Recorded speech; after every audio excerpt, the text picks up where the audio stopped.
Hey, I'm Lauren. And I'm Matt. And this is Publish and Prosper, where publishing, technology, and marketing collide.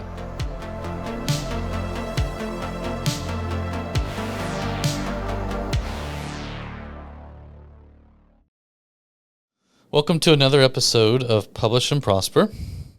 Today we're going to be talking about something you probably never thought we'd be talking about. Or maybe I shouldn't say that. Maybe we would be talking about it. We're certainly happy about it. On the surface, it does seem a little antithetical to our normal interests. I don't think so anymore. I think that by the end of this episode, anyone who thinks that this is not a topic that makes sense for us to talk about will realize that it actually makes perfect sense for us to talk about. Yeah, and it was one of our predictions. It sure for was. 2026. It was. So it's okay. Well, Today then. we're talking about the increase of indie authors who are getting traditional publishing deals. And specifically, they're getting traditional publishing deals that work better for them. So there's a lot more creative rights being retained. We're seeing a lot of print-only deals where the indie author is getting to keep the rights to their ebooks, their audiobooks, anything digital. Sometimes they're negotiating, production rights for TV and film or things like that. And I think that's really cool. Yeah, we're seeing specifically a rise in indie and self-published authors that are less so surrendering their exclusive rights across the board and more so partnering with traditional publishers. Still in terms of like the traditional publishing contract, but with a little bit more nuance and negotiation that benefits the indie author. Yeah, that's still the subtext. The headline is they're getting more deals. Yes. More than ever. But the subtext is yes, they're getting more deals with that flexibility. Yeah. But the reason why the headline is that they're getting more deals is because it wasn't that long ago where we were in a world where they just weren't looking at indie publishing at all. And in fact, they were looking the opposite direction. Yeah, there was, not that long ago, I just got distracted by your socks. I really like them. These are my winter wool socks, and I finally bought a new pair of docks, so I'm breaking them in before we get to London.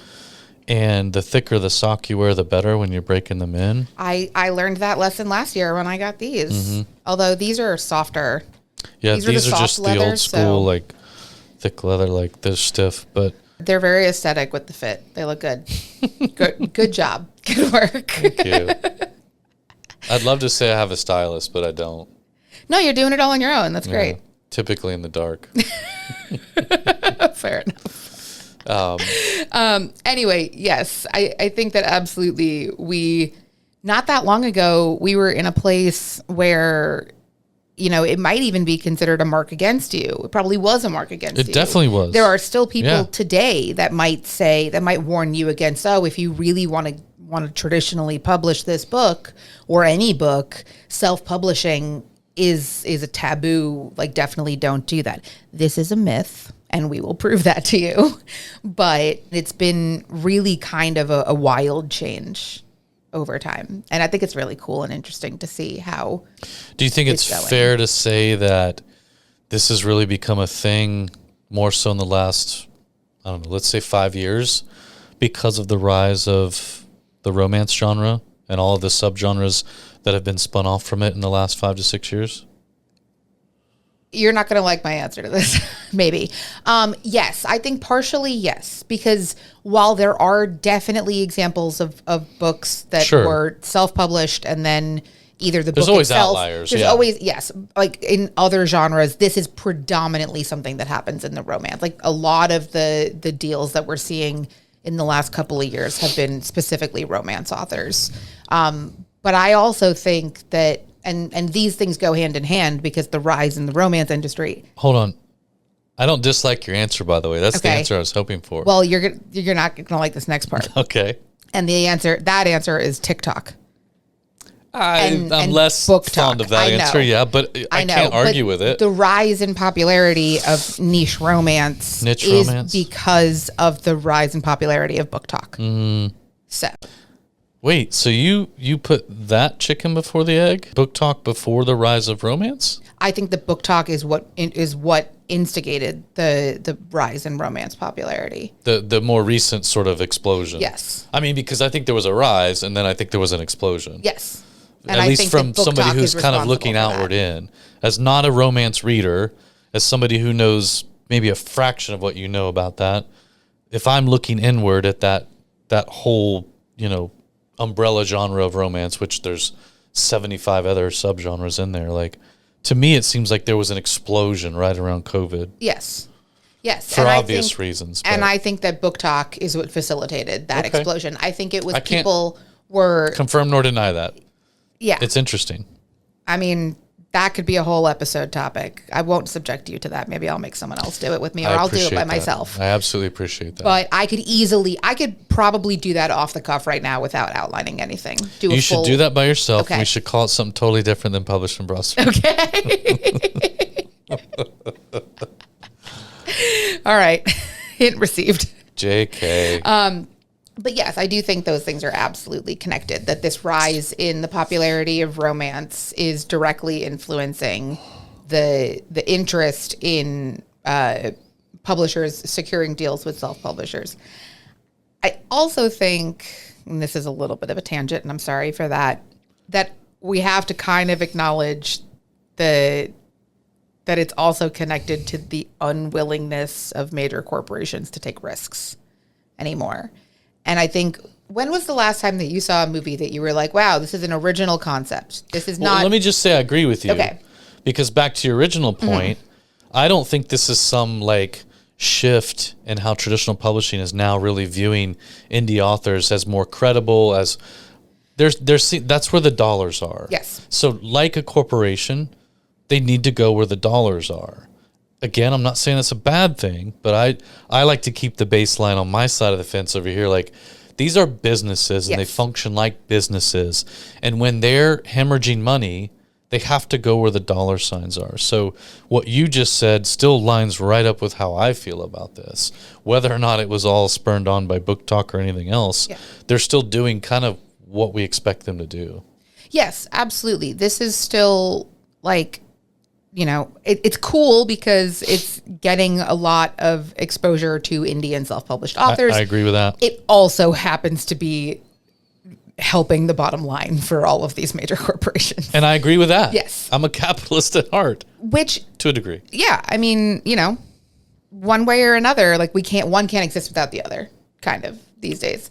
So that is what it is. But like in the same way that we're seeing a rise in movies and TV shows that are all spin-offs or sequels 20 years later, or remakes, or this is an adaptation of a book into a movie or TV show, because studios are less willing to take risks on unknowns because there's no guarantee of return. They're much more willing to take risks on something that they say, oh, there's a clear market for this. There's a known market for this. But also, let's be clear. This is all about content. Yes. And all of the big five publishers, they're owned by media companies. Yes. They're not owned by publishing companies. They're owned by media companies. The publishing companies are owned by media. Exactly. Yes. So there is a chain here. Yes. So what you just said is also somewhat applicable to the way that they prove out content for the screen. They'll test it first at their publishing companies through those imprints or whatever that might be. If it tests well as a book, boom, it gets kicked up the chain. Those media companies own TV and film production houses and things like that. Yes. So, yeah. You'll see it's it all about sometimes. content. It is, absolutely. You'll see it sometimes. If you are an author that is listening to this, whether you're a fiction, nonfiction author, and you have any interest at all in securing any kind of traditional publishing deal or like media rights deal. So whether that's TV, film, even audiobooks, like in some cases, if you are not paying attention to deals announcements in places like Publishers Weekly or Publishers Marketplace or something, I would highly encourage you to do that, because you will see trends that, if a book went to auction, if you see that and you're like, I don't know what that means. If a book went to auction, that means that multiple publishing companies were quite literally at auction fighting for the rights to secure this deal because they all wanted it. That tells you something about the popularity or the projected popularity of that book. Maybe it'll tell you something about, oh, like they're shopping around for this type of content. Because remember, these deals are happening 12 months, 18 months before the book is going to market. So it's a good indicator of what's going to happen in the next year or two in publishing. You'll also see things slipped in there that these deals included film option. Sometimes these things happen where they like the book will be optioned for film rights before it's even published. So pay attention to stuff like that if that's something that you have any interest in, because you'll see a lot in there in those very small, short, like 2-paragraph announcement deals. Yeah. Deal announcements. So, sorry. Yeah. I think we should just keep talking about this absolutely. This first myth, or this idea that, you know, if you self-publish, if you indie publish, that a traditional publisher is not going to want to touch you. And I think that you've already touched on a lot of the things that are happening right now that really disprove that to a degree, right? So if you're doing all the things that we've talked about, we continue to talk about, that you're going to see everywhere else, you know, building your own brand, building up your social media following, trying to build an email list where you have almost an owned audience, if it were. Like, these are the things that are attracting traditional publishers right now. They almost look at your brand first and your content second. Yes. You know, so, and I think you'll talk about this a little bit later, but even now we can touch on this, that, you know, nobody's going to come knock on your door because you've got a book that you're going to market with, whether it's your first book or your third book. They're going to come knocking on your door because somehow or another you got their attention through your marketing efforts, through your audience, something like that. And they will come knocking on your door now. It's no longer only a game where you have to get an agent and you have to submit to whatever imprints and publishing houses you'd like to work with.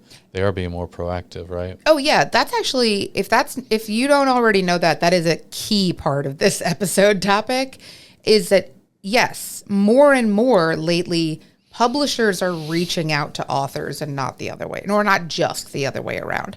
Publishers are actively going out there and saying, we need to fill this blank in our like title list, or we need an author that's going to serve this role. We need to find somebody who's going to speak to this market, and they will go out and find people to fill that gap. And the place that they're finding those people is in the self-published and indie published authors. The reason why I brought that up though, is just to make the point that it's a double-edged sword, or there's two sides to that coin, I should say, not a double-edged sword. So the same way that you can get noticed, if you're not doing all those things, you won't get noticed. And if you're not doing all those things consistently to the best of your ability, that's going to get you either not noticed at all or noticed in the wrong way. So understanding that if you're not doing things that demonstrate your brand has longevity, things like that, that's not going to go well for you. So if you are interested in landing a traditional book deal and you're doing all the things, we're going to talk about some of the things that are important as it relates to staying consistent, making sure that you're establishing some longevity, and really paying attention to building your brand and not just focusing on titles or serials, right? There was an article in Jane Friedman's February 18th newsletter. The article will probably be behind a paywall, so I don't think I'll be able to link it in the show notes, but if I can, I will. But she interviewed several agents about this, and one of them said an author who does a ton of online marketing is more likely to receive enthusiastic interest from multiple publishers. And you know, you don't have That's to a very strong statement, by the way. That is a very strong statement. Because when's the last time we really heard something like that publicly sort of talked about? Right. It's only been recently. Right. Yeah. Unless you're listening to us, in which case we say it all the time. Yeah, but if you're not, we don't carry the same weight as right. That's what, like, you don't have to take our word for it. These are other people in the industry that are saying it, and these are people who are working directly with authors and publishers. Yeah, I think that's important. Yeah, there's also the myth of if I publish a specific book, traditional publishers won't have any interest in that. You know, if they want to republish that title, they're not going to have any interest if I've already self-published it. We've absolutely seen plenty of cases where that's not true. It happens all the time.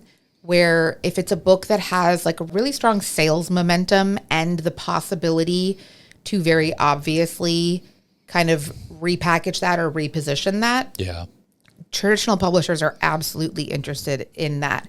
And that could be something like if you have a best-selling title that you've only published as an ebook, but you haven't published it in print yet or even audio, and they want to secure those rights. Yeah. Which, by the way, if you're going to go out there and proactively pitch a title you wrote that is out there in the market already, that's the perfect scenario. Yes. If it's out there as an ebook and it's actually doing really well, that's your best hope of pitching a previously published title to a traditional publisher by dangling those print rights in front of them and possibly the audiobook rights or something else. Pulling out my notes again. Okay, I saw that. The Apple TV show Silo is based on a book called Wool by Hugh Howey, which was self-published on KDP in 2011 and in 2013. So clearly this has been going on in some cases for some time. We're not saying this is a brand new deal. In 2013, he signed a print-only deal, and he was offered like 7-figure contracts for complete rights, including his ebooks. And according to an interview that he did with the Wall Street Journal back in the day, he turned down any offer that would include his digital rights because he was already earning more than 7 figures from his ebook royalties. He has a history of that. That's his background. So that might be a special case or outlier, but it's still a fun thing to point to. But yes, yeah, it is clearly done. It has been done. We also have, so this idea that you've already published a book, it's no good now to a traditional publisher is just, like you said. So the other big one that happened that really kind of helped bust open the floodgates was 50 Shades of Grey. Yep. And what a lot of people don't know is that book was originally run through Lulu. Yep. Or that series, actually. And it wasn't until those books, that one specifically and the subsequent ones, started getting attention. And then I think there was a publicity effort put in place where I think E.L. James appeared on I don't know, Good Morning America or something like that.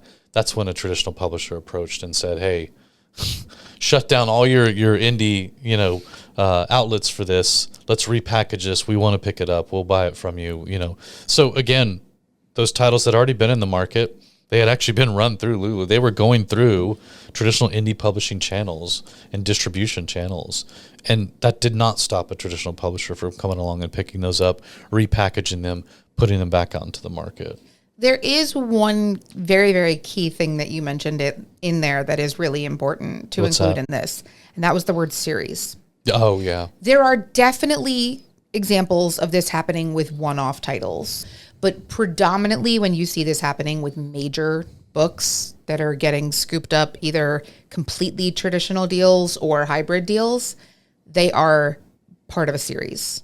And it is usually the case where some but not all of the series is out yet, and they're seeing like really good success with the first momentum. few titles in it, and then a traditional publisher will come in and say, hey, we want to publish the remaining titles, and we will also repackage and republish the ones that are already out in the meantime while we're waiting for that next big release. Yeah,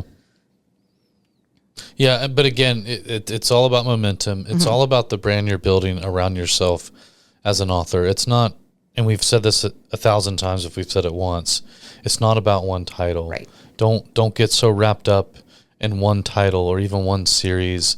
Don't devote all of your efforts to, framing yourself as the writer of this title. Build your author brand. Build your audience base. Do everything you can to own as much of that content, those email addresses, everything that you can do, because that's just going to better position yourselves in front of a publisher if that's what you're hoping to do. You might still be asking the question of why you'd actually want to. Yes. Especially in the cases of like that Hugh Howey deal. Or even Brandon Sanderson. Or Brandon Sanderson. There are so many examples of this with hybrid published authors that have done a little bit of both. if you are having this great success, if Hugh Howey was having such great success with his ebooks that he was making, do you know how hard it is to make 7 figures in royalties on ebooks alone? Well, especially back then. If you were selling one for more than 99 cents, you weren't selling it. Right. Yeah. Right. Like I can't imagine what his sales numbers must look like. That's insane. But why would you want to? Why would you have any motivation to be like, sure, I'm going to sign a traditional publishing deal when you're clearly doing just fine on your own? Yeah. Why would you want to? I mean, first and foremost, call it what it is. A lot of authors just really want that.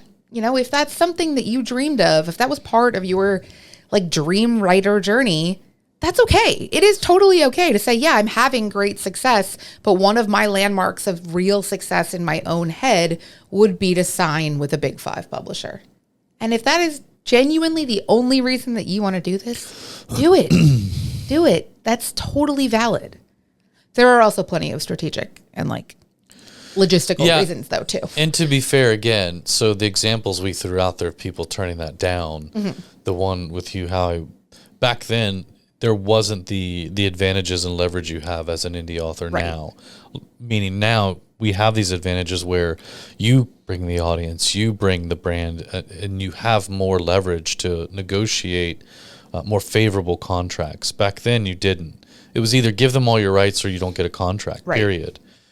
So I think that, you know, in the instance of Hugh Howey, it was a little easier for him to be like, no, I'm good. These days, I think it would be a little bit harder. But I think that now, like we talked about at the beginning, it's just different. You have more leverage. You have more momentum built up where, you know, you don't have to just take whatever contract they put in front of you. So even if your goal is to be able to say, I'm a traditionally published author, or I landed a traditional publishing deal for at least one of my books or one of my series, you have much more power today to do that in a way that's comfortable for you, but also financially viable. That makes sense. So, yeah, I think that if that is your goal, great, more power to you. Like, why not? There are still ultimately some things that traditional publishing will give you access to that self-publishing never will. In terms of opportunities for authors, you're going to have an in-house team that you've never had access to before on your own. Like you're to do what? Marketing. To tell you, no, we're not going to publish this cover. Sure, no, we're not going. But also maybe you're tired of having to deal with doing the cover design on your own. That's and fair. This is an opportunity to get a professional in-house team to do it for you.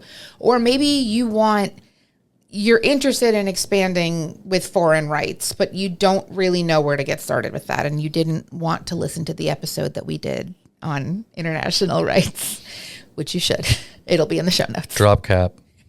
But if you wanted somebody else to kind of manage that for you, this is an opportunity for you to have a team of people that are helping you with your brand expansion or with getting you in front of new audiences or licensing your foreign rights or your media rights and handling all that for you. Even things like, depending on how much you're doing alone on your own right now, the formatting or the editing, all those things that you might be outsourcing to freelancers to do will be in-house. Which, we've talked about the pros and cons. It's a trade-off. Yes. They'll take it over, but you lose control of it. Yes. So, but if it's something that you're looking on scaling, if you're looking on like new ways to expand and grow, and you've kind of maxed out on what you're capable of doing right now, traditional publishers can expand a little further than that. Honestly, for you. Yes. The others are benefits depending on who you talk to. Yeah. But in my opinion, those are just all disadvantages. I think the biggest advantage that comes with being traditionally published is the brand expansion component. So what effort they will pump in to expanding your brand, i.e. getting your titles out there in the world, that's the huge benefit. So their distribution network, their ability to all of a sudden have your book on a bookshelf potentially in a bookstore somewhere in, let's say, the UK or something like that, outside of the US or where you live or where you're currently at, or vice versa if you're in the UK and you're trying to break into.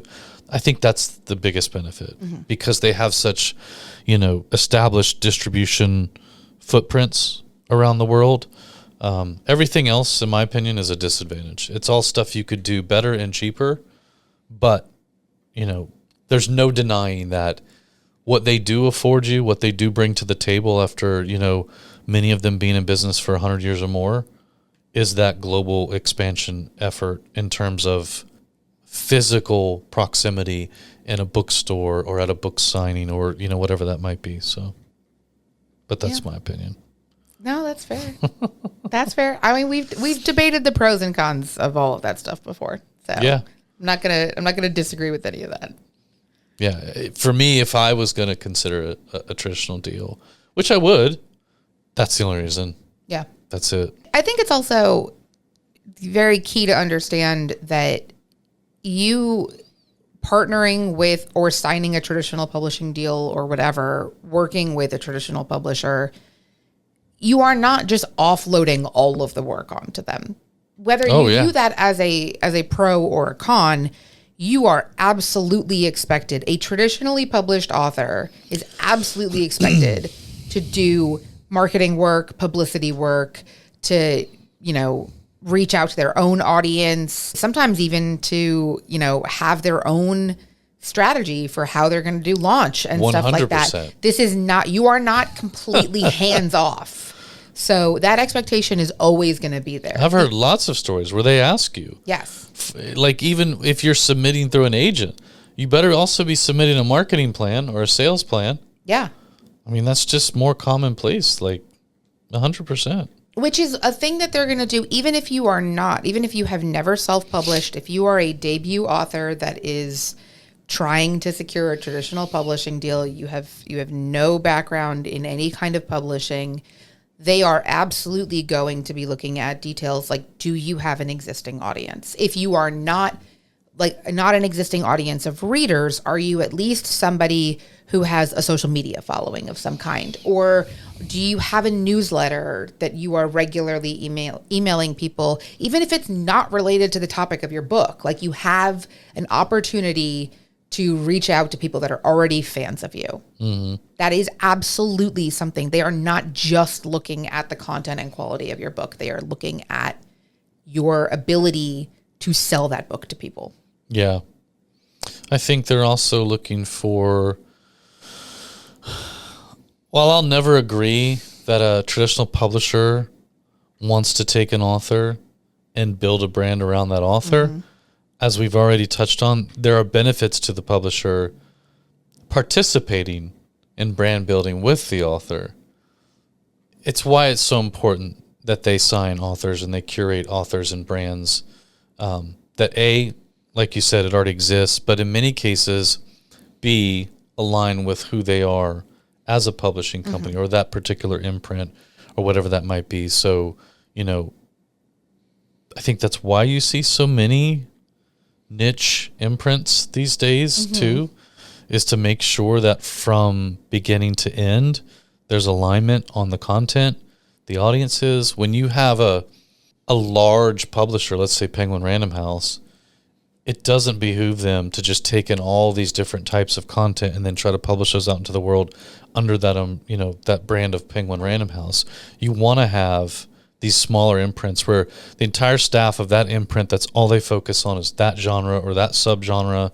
They live and breathe that. They understand the market economics for that particular genre, and they're going to make sure that they get the best return on every title that they acquire and then put into the market. So, I think having an established brand is super important, but also knowing and being aware of the imprints that exist related to the genres and subgenres that you write in is really important, because if you do choose to go out this proactively, those are where you're going to start with. Those are going to be the ones that if they're going to look at you, it's going to be the ones that line up with your genre. You can't just go straight to the front door of Simon & Schuster or Penguin Random House, because they're not going to open the door. Right.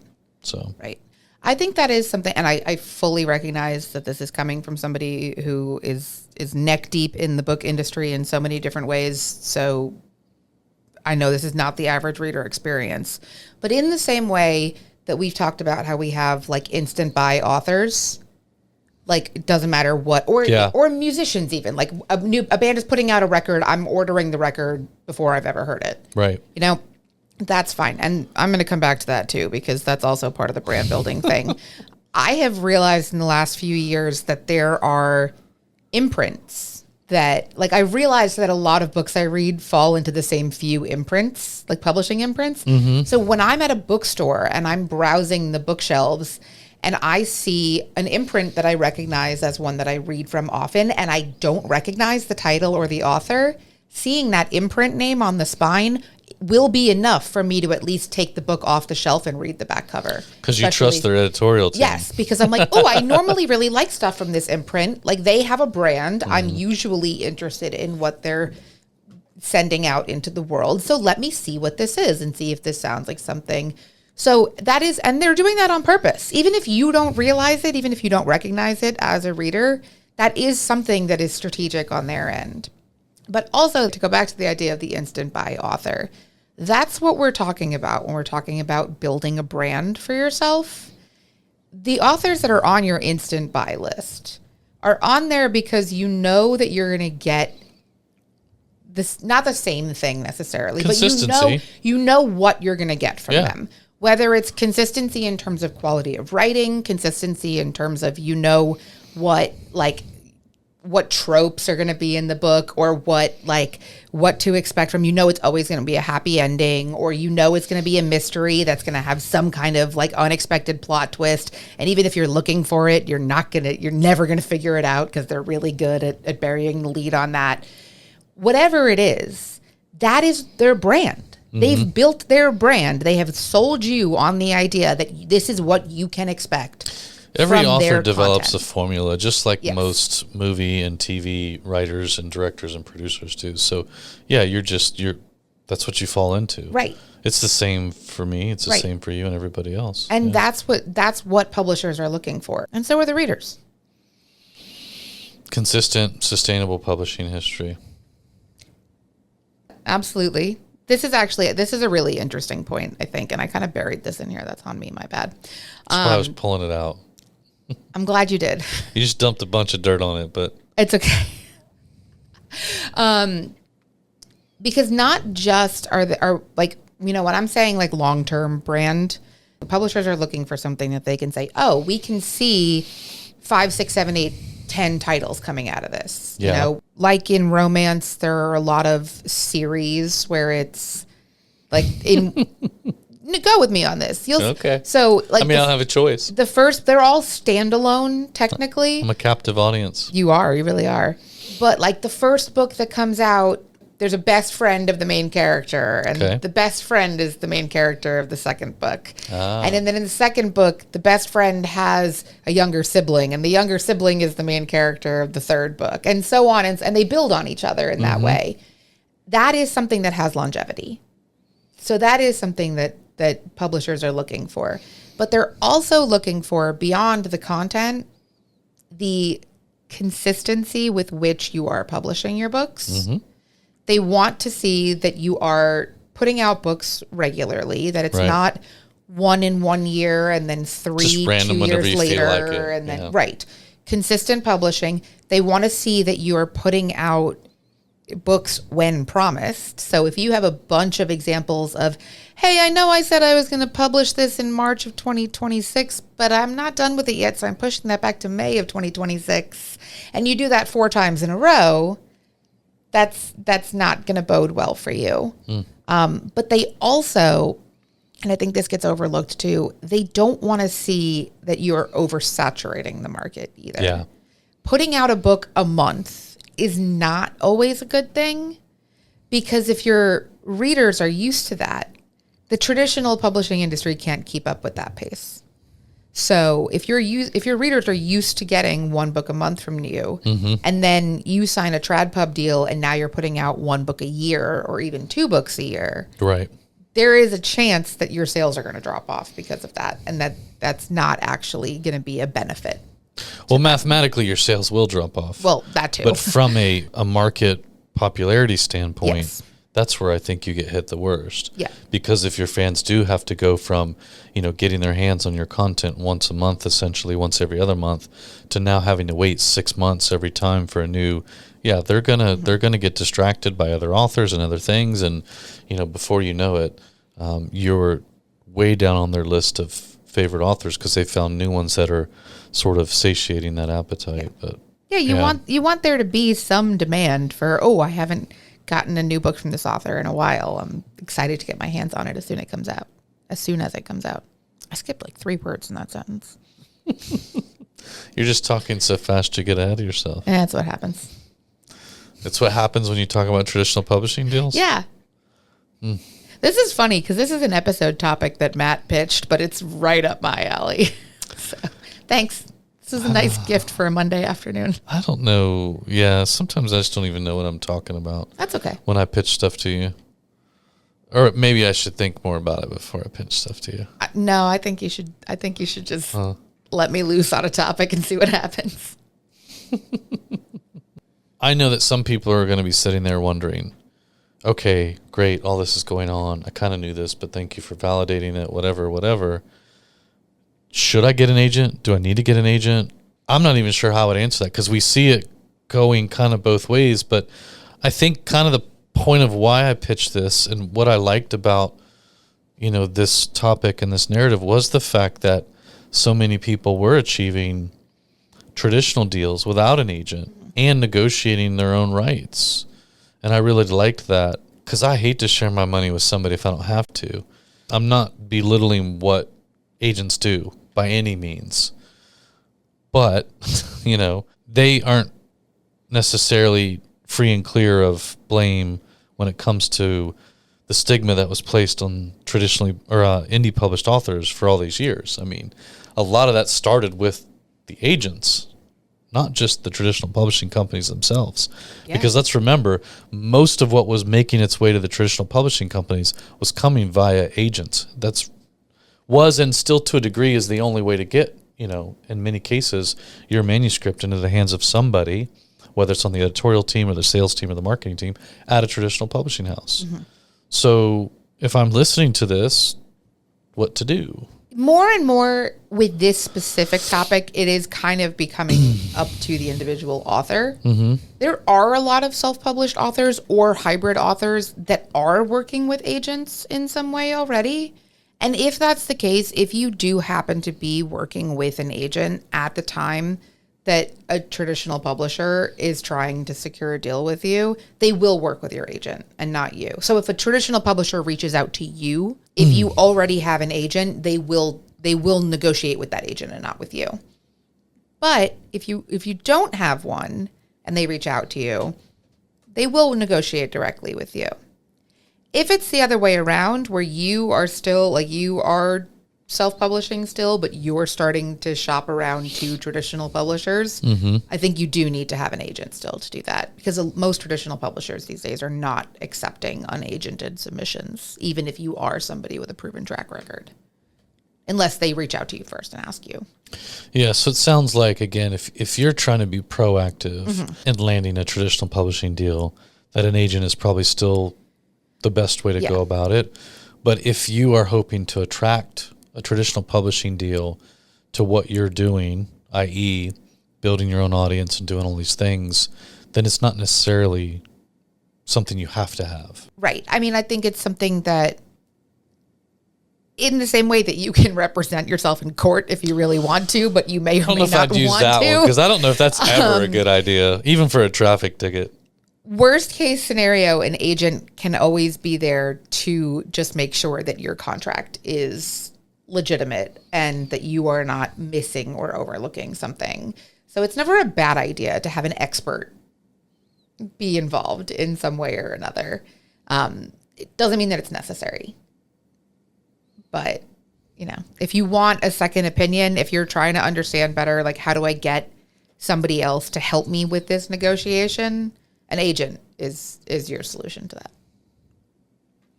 So we talked about, some of the things that attract traditional publishers, and we keep using this word brand and audience, but I'm a data person. Is there anything else that I might be able to like, if I'm selling direct, I have sales data. Obviously, I'll have my data if I'm selling, through KDP or distribution, Ingram, whatever. Like, is that stuff that they're going to want to see?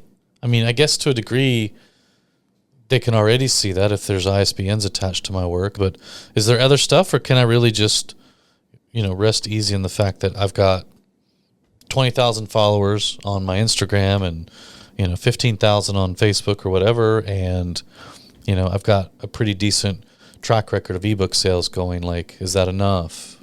I think that absolutely both of those, sales data and direct audience data, is very, very relevant and a very key selling point to attracting traditional publishers or proving your longevity and value add to traditional publishers. Sales data can be great, not just for saying, like, I've sold 20,000 books of like cumulatively over time, because that doesn't necessarily prove anything, because it could have been 19,000 book sales from one viral hit that you had 10 years ago, and you haven't come anywhere close to that ever since. That's a good point. And they have ways of looking that up, unless you are exclusively selling direct and there is no sales data anywhere online that they can find. They have ways of checking that. But if you can say, I've sold 20,000 books cumulatively over time, and you can track consistently the steady sales that you have and the steady growth in sales over time, that's proving that you are consistently growing, that you are going to continue to grow from here, that your brand is expanding, that you're maintaining and generating new interest from audiences. If you have the ability, and this you may or may not have reason to sell direct, if you have the ability to prove repeat purchases, that's fantastic. If you're able to say, look at all these people, maybe it's that you have some kind of subscription set up, or maybe you have a Patreon that is proving demand from, like, these people get early access to my titles, or these are all the people that signed up to be potential beta readers. Like, I asked for 5 beta readers and I had 100 offers from random readers. That's proving demand. That's proving that these people are already fans of yours. So repeat purchases are a great thing to prove. And then the direct audience and the direct sales, having that kind of customer data is really powerful because of the reasons that we've talked about for why you want to be selling direct. Instagram followers are great. Having Instagram followers, that's great. You cannot guarantee that if you post on Instagram to those followers that they're all going to see it. Oh, 100%. But you can. They won't. They definitely won't. We know they won't. But you can pull up, here's the number of people that I have on my newsletter list. Here are my open rates that prove that I have a lot of dedicated readers that read it regularly, which means that when I send out an email to this newsletter and say, hey, I have a new title coming out, and surprise, it's traditionally published with this publisher, and they're going to do this whole big pre-order thing with a special edition packaging or whatever, you can very heavily imply that X number of people of your dedicated audience are going to see that. You can actually do that with your social media stuff too, if you're tracking it properly. So if you're running any sort of Google Analytics or tag management, anything that you're able to show, like, whenever I put something up for sale in my store, my direct store, 36% of the purchases are coming from social media traffic. Yeah. So you can piece together a story, a narrative of your sales and where those come from. And that does give somebody else, like a traditional publisher, a general idea of what to potentially expect when they help magnify and amplify that audience by degrees. So, yeah, I think that, like I said earlier, I'm a data person, and the idea that, I could take my direct sales data and some of these other things and potentially leverage that as well as my audience size, the maturity of some of my catalog or whatever that might be, all as a nice little package offering. I think that's really smart. I think that people should know that they have that stuff too. So I think it's just regardless of what kind of data specifically it is, just know that it has to be like relevant, provable data. I've seen this on more than one occasion where I've seen authors that in their like, here's how I'm proving reader interest or whatever, they've included fan fiction stats in there. And that's always really funny to me because that doesn't mean anything. Because like fan fiction stats, first of all, while there are definitely fan fiction authors that have dedicated followers, like dedicated readers, there are also plenty of people that are reading fan fiction that are not looking at who wrote it and are just looking at the title or looking at the ship or looking at the tags. It's all about the topic. It has nothing to do with who actually wrote it in many cases. And you're also most of the major fan fiction platforms these days do not allow you to put in the like author's notes on Fix, like, hey, if you like this, I have a real book. You should go read it here. You can do things like link to your social media and then on your social media say that you have a real book and not just fan fiction. But now there have been, this is a whole other episode, but there have been some massive, massive titles released in the last year that have been very overtly, blatantly fan fiction turned into traditionally published books. Those are obviously the exceptions. But when I see authors doing things like saying 10,000 people have liked my like fandom famous fic or whatever, I'm like, that's cool. That's a cool stat. That means you're probably a good writer. That doesn't mean those 10,000 people are going to buy a copy of your book. So it's kind of a vanity metric and not a real piece of data. So when you're considering what kind of sales or engagement data to include, it has to be something that actually proves that you're getting return or repeatable interest from fans. It needs to be something that shows that they're interested in your brand. Yes. Yeah. That makes sense.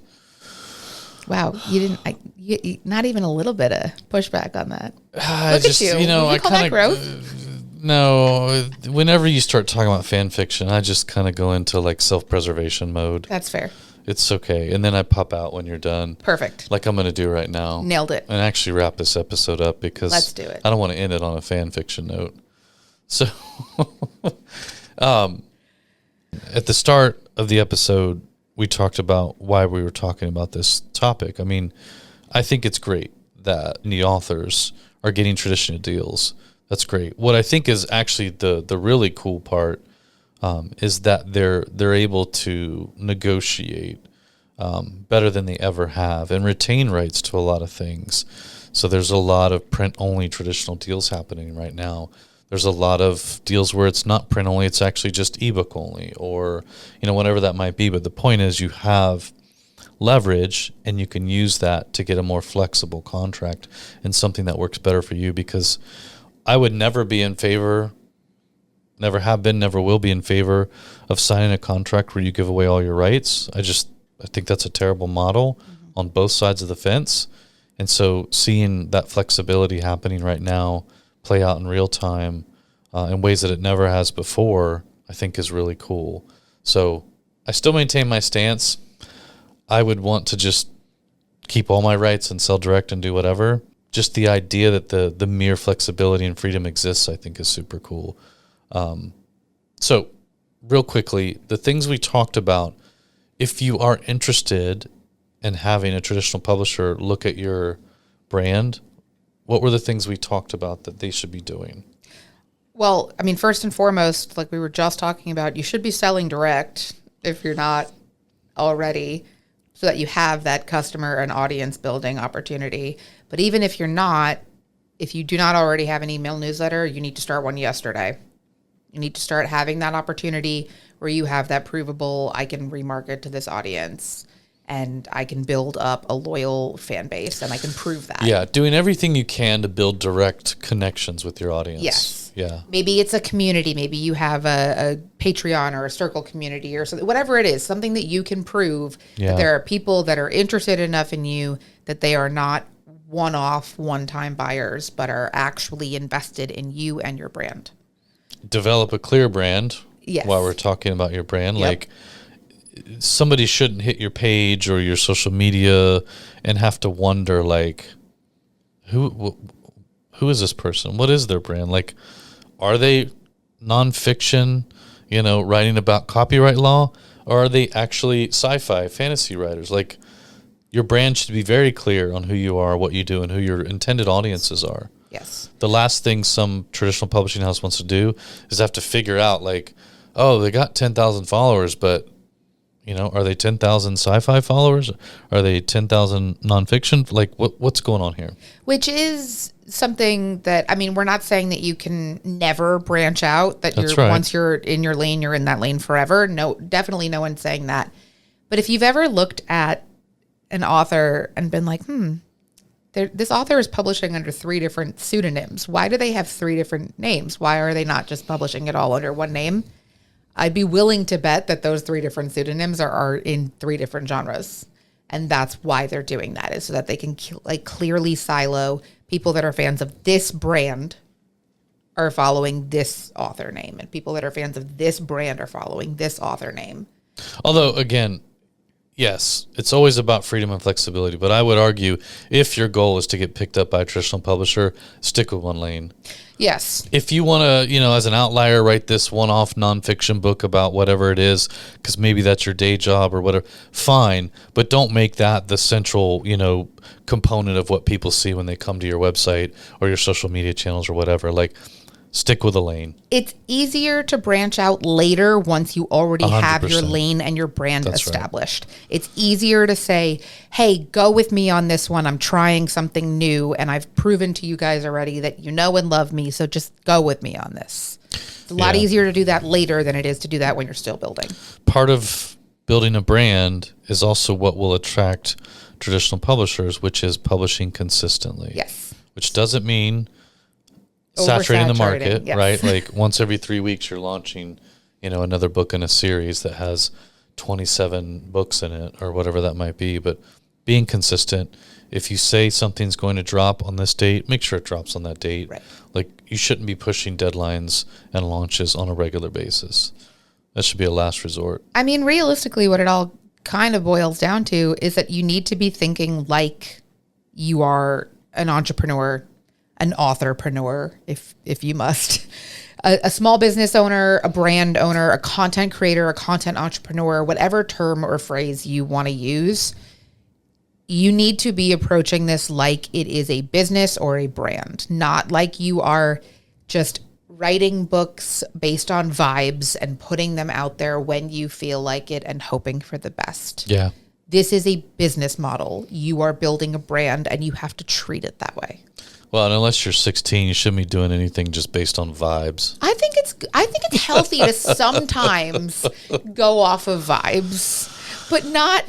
Most people are a bad judge of vibes, anyways. Well, like, just think like a business, act like a business. If your goal is to, If you want to have a good day, have a vibes-based day. If you want to build a good career, you need a plan. You can't just go on vibes. If you're lucky enough to get, singled out and approached, try to maintain as much of your rights as possible while being, fair at the negotiation table, and understand that you're going to have to give it something, or they're just not going to want to talk to you. So knowing what that is ahead of time is really helpful too. If your goal is to get, a traditional publishing contract, you should make certain that you already know what you're going to the table with. Yes. What you're going to try and negotiate. And if that means you're willing to give up print rights and that's it, then you need to know that going in, and you need to be pretty firm with that, or at least, make that clear at the beginning, and they may come back with something that's amenable to you. But you need to know that going into. Don't go into a contract negotiation without any clear-cut ideas of exactly what it is you want to maintain control of versus what you're willing to give up. If you don't have that clarity around that, you're going to find yourself walking away probably with the short end of the stick on that one. And also make sure that your existing rights before you go into that negotiation are not tangled up in something. Mm-hmm. So if you've already optioned your audiobook rights or something, and somebody else currently has access to those rights, you need to be upfront with that with the publisher before you go in there, because that might be a deal breaker. Or even foreign rights. Yeah. Or foreign rights, or even ebook rights. We've talked about how KDP, if you're publishing on Kindle Unlimited, they have exclusive ebook rights for as long as your book is available on Unlimited. That's part of what you're doing with that. Yeah. So, that needs to be a factor that you're considering when you're negotiating these things, is you have to know who has control over your rights and then what control you're willing to license or give up on your rights. So yeah, that's that on indie publishing and book deals. I don't know. Wow. Happy Monday. Yeah. You threw me off with that one. Threw myself off with that one. Yeah, that's that. Mm-hmm. Yep. I think it's cool. Again, not necessarily my cup of tea, but I think that's cool. And, anytime you can break norm, anytime you can affect, some mundane, archaic practice that's been in place for hundreds of years, do it. And this is just another example of that. And whether you want to chalk that up to they're just a business and they're following the dollars, who cares? There's evolution happening, and it's benefiting indie publishing and actual creators, and I think that's great. Yes. What do your bracelets say today? Oh, you're gonna like them, actually. Haunted, Foolish Mortal, and Take the Stairs. I do like all of those. There's a theme. I like it. Yeah. Okay. Yeah. All right. Anything else you want to say before we shut this down? Turn all this off? I did say in the beginning that I hoped that anyone who was a little suspect about why we would be talking about this, man, I'm dropping words left and right today, would be convinced by the end of why it makes sense. And I hope that we succeeded in that, because I do think this is something that's really valuable for a lot of authors to understand right now. Even if ultimately you're like, cool, I have no interest in any traditional publishing deal. As always, it is important for you to understand what's going on in the industry around you, so that you understand how to better position yourself and your content and your books. I'm very proud of you. You got through this whole episode. You didn't mention Heated Rivalry once. It's in the outline. On that note, please like and subscribe. Leave us a review. Unless you didn't like the episode, don't leave us a review. Do all the things, and then come back next week and listen to another episode. Oh, next week's going to be a fun one. There you go. Come back and tune in then. Until then, thanks for listening. Later. Publish and Prosper is brought to you by Lulu.com. To learn more, visit publishprosperpodcast.com. For more episodes like this one, be sure to like and subscribe on Apple Podcasts, Spotify, YouTube, or wherever you get your podcasts. Thanks for tuning in.